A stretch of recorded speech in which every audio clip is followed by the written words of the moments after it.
আসসালামু আলাইকুম। আমার ছেলের নাম তাহমিদুল ইসলাম সৌমিক। ও পার্ক স্কুল অ্যান্ড কলেজে নিয়মিত ছাত্র। ও ক্লাস নার্সারিতে পড়ে। আমাদের এই স্কুল ক্যাম্পাসটা অনেক সুন্দর। বাচ্চাদের খেলাধুলার ব্যবস্থা আছে। প্রতি বছর স্কুল থেকে পিকনিকে যায়, অনেক মজা করে। বাচ্চাদের ক্লাসে টিভির সুব্যবস্থা আছে।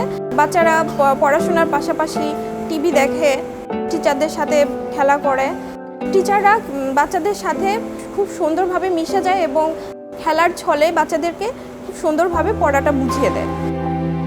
বাচ্চারা স্কুলে এসে এত পরিমাণে মজা করে, যার কারণে ওর বাসায় সময় কাটে না। দেখা যায় শুক্র শনিবার যখন স্কুল অফ থাকে, বাচ্চারা বাসায় খুব মন খারাপ করে বসে থাকে। ওরা চিন্তা করে যে কবে স্কুলটা খুলবে আর আমরা স্কুলে যেয়ে অনেক মজা করব।